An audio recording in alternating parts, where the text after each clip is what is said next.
She shouldn't have cared.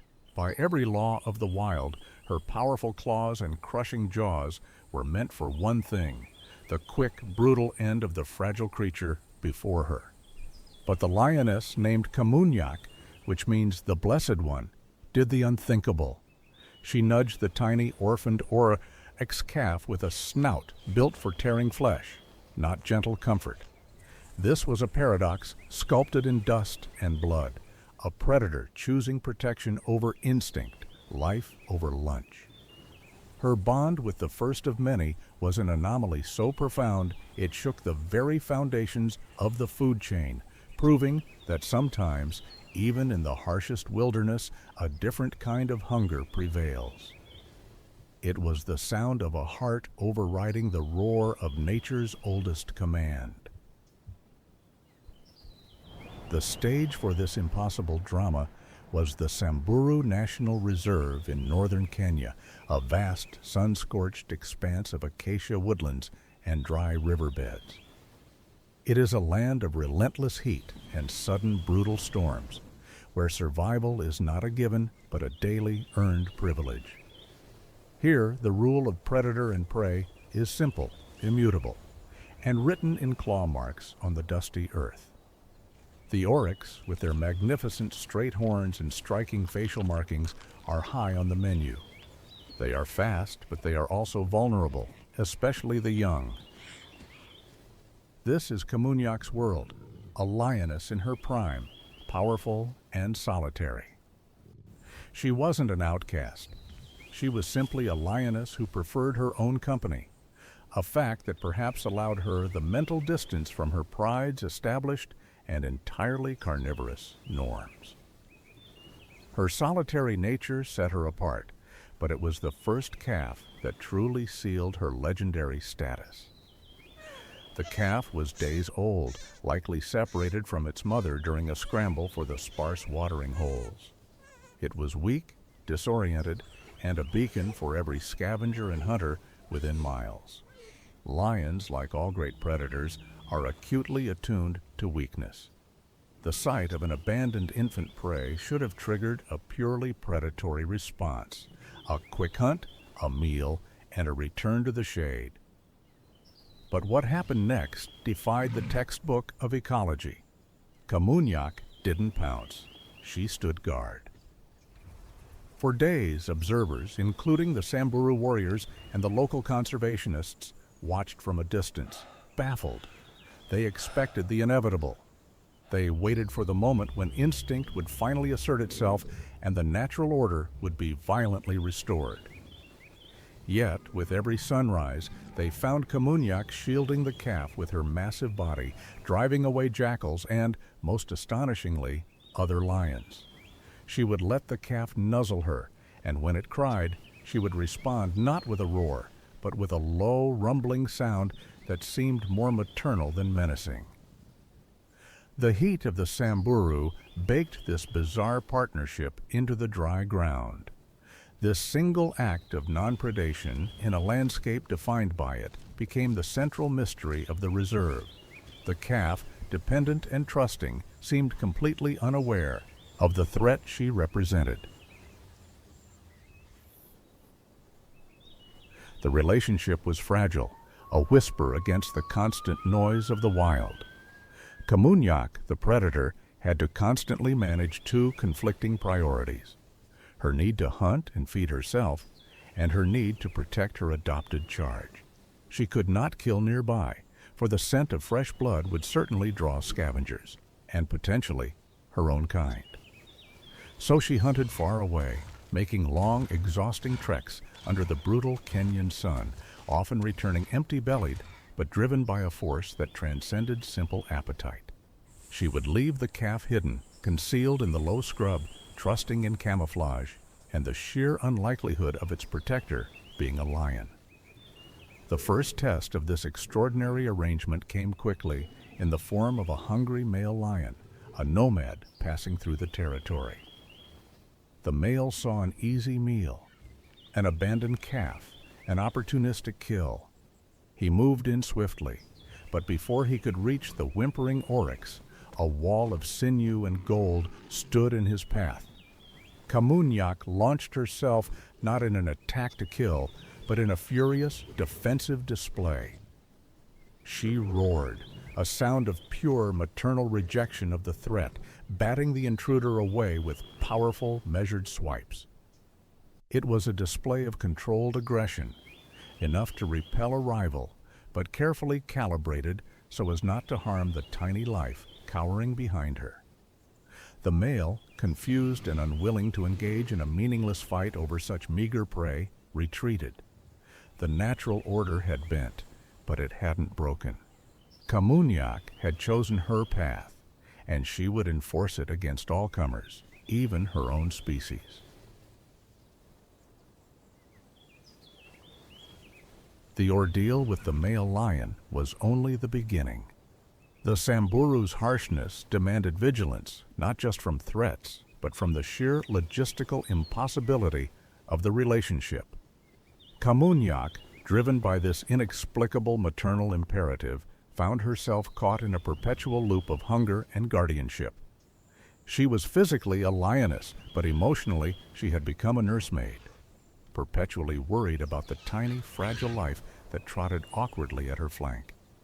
The calf, emboldened by her presence, began to feed normally when they were near grazing patches, always staying within the shadow of her great form. This was the only way it could survive, drawing strength and sustenance from the very ground it shared with its sworn enemy.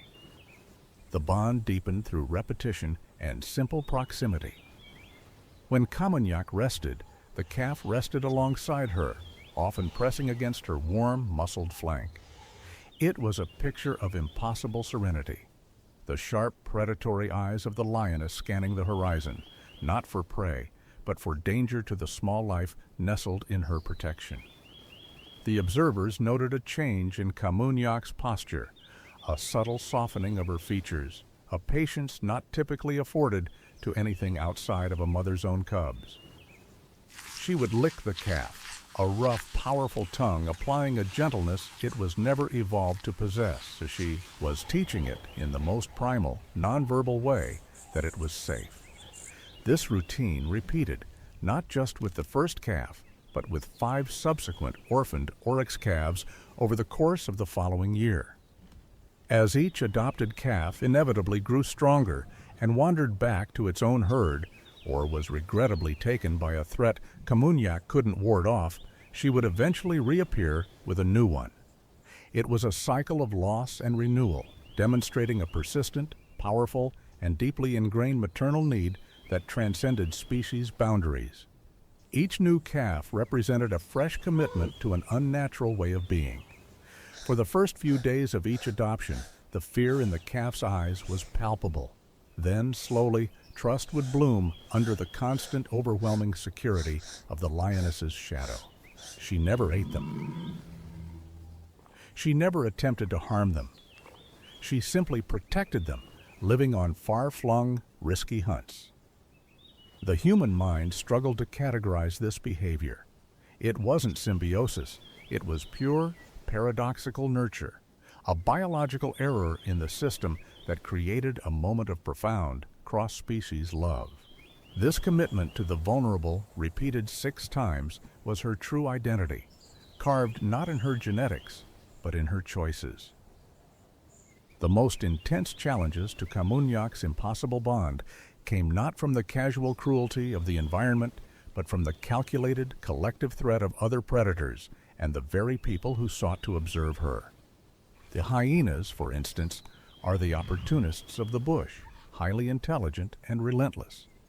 They recognize the Oryx calf as an isolated weakness, a potential meal guarded only by a single lioness whose intentions seemed suspiciously soft. A pack of 5 hyenas, their low, unsettling whoops echoing across the scrubland, once cornered Kamunyak and her current charge near a dry riverbed. This was not a quick ambush. It was a slow, deliberate siege designed to wear down the defender's will and exploit the biological absurdity of her position. Kamunyak was forced into a dance of defense. She couldn't charge and kill the hyenas because any momentary lapse in her defense would allow the others to snap up the calf. Instead, she performed a masterful series of feints and lunges, using her size and sheer menace to keep the pack at bay. She was fighting 5 battles at once, maintaining a secure perimeter, conserving her energy, and dealing with the gnawing hunger that her limited hunting schedule imposed. The hyenas would scatter only to regroup moments later, their eyes fixed on the small, trembling calf tucked beneath her belly. She fought with a restraint that was utterly alien to her species, a commitment to non-lethal force that was more taxing than any actual hunt. The human element also added to the pressure. The conservationists and local guides were divided. Some saw her as a miracle, a testament to the unexpected power of maternal instinct. Others saw her as a problem, a lioness whose bizarre behavior could disrupt scientific understanding of predator-prey dynamics and potentially lead to her own starvation. The need to observe her and document her unique life meant a near-constant, though distant, human presence, adding another layer of stress to the already tense situation. There were times when the calf was taken, either by a swift, unseen predator or when it simply strayed too far during Kamunyak's necessary long-distance hunts. In these moments, the observers noted a genuine, agonizing distress in the lioness, a low, mournful calling that seemed to echo her failure to protect the sacred trust she had taken on. She would search for days, her commitment to the lost calf overriding her immediate survival needs. Yet eventually she would return, and in the strange poetry of the Samburu, the cycle would begin anew with a different solitary Oryx, demanding her impossible love.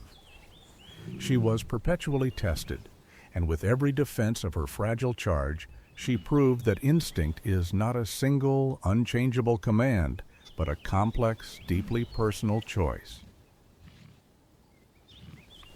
The emotional crest of Kamunyak's story came during her final documented protection. The last calf she adopted was particularly frail. The rains had been poor, and the environment was more unforgiving than usual. Kamunyak herself was visibly thinner, the relentless stress of providing for 2 lives while only feeding 1 had taken its toll. She carried the weight of 6 impossible commitments on her shoulders, and the strain was palpable. One dry afternoon, they were stalked by a rival pride, 3 healthy lionesses who saw Kamunyak's strange attachment not as a miracle, but as an easy opportunity. Not just for the calf, but for the territory that Kamunyak was now neglecting to defend properly. They moved in quickly, surrounding the pair. This was different from the hyenas or a lone male. This was a coordinated, lethal threat from her own kind. Kamunyak didn't roar. She crouched, her body tensing, her focus absolute. She positioned her body so that the frail calf was completely shielded by her flank, presenting the lionesses with an impenetrable, defiant wall of muscle. The lionesses hissed, confused by her reluctance to join them, or, failing that, to abandon the tiny prey. They were ready for a fight, a bloody assertion of the natural order. Kamunyak, however, delivered something entirely different. She let out a series of low, deep, guttural moans, sounds that were not warnings, but desperate, pleading articulations of maternal protection. The sounds held a power far beyond a simple threat. They conveyed a raw, heartbreaking unwillingness to concede this life. It was a language of deep sacrificial love that somehow momentarily stalled the attack. The lead lioness approached, sniffing the air, then Kamunyak's face. The moment stretched, taut and silent, a high-wire act between life and death, instinct and empathy. The lead lioness finally, slowly turned her head away, confusion etched on her features. Her pride mates followed, baffled by the emotional force that had just deflected them. Kamunyak's choice, her self-sacrifice, had become so profound it registered even on the cold calculus of her own species, proving that love could, in a rare, shining instance, be stronger than the need to feed. The story of Kamunyak is not about a lioness who was broken, but about one who was whole, a lioness whose maternal heart simply beat louder than her predatory instinct. Her 6 adoptions, spanning nearly 2 years, were a profound, unsettling challenge to every textbook on animal behavior. She did not raise a pride, she nurtured the very life she was supposed to extinguish, making her life a perpetual sacrifice and her existence a beacon. The calves were always destined to rejoin their own kind or succumb to the vast, indifferent wilderness, but the lesson Kamunyak taught endures. Her legacy is not measured in the survival rate of the Oryx calves, which was, by the harsh mathematics of the wild, tragically low, but in the sheer, undeniable existence of her choice. She proved that the fundamental drives of nature are not always reducible to simple equations of survival and consumption. There is, even in the heart of an apex predator, a space for inexplicable, unconditional love. When we look out across the vast, empty plains of the Samburu today, we aren't just seeing predator and prey. We are looking at the landscape where Kamunyak, the Blessed One, redefined what it meant to be a mother. Her life was a brief, blazing testament to the power of nurture over nature, a reminder that the deepest connection can form in the most unlikely of spaces, crossing the sharpest, most fundamental divisions. Her story resonates not just in Kenya, but in every corner of the world where people struggle to reconcile conflict and difference. It is the ultimate narrative of empathy, a true life fable whispered in the dry grasses, a quiet, powerful testament to the force of a single, extraordinary heart that chose to protect rather than consume. Her choice changed nothing about the food chain, but everything about what we understand to be possible within the Wildheart.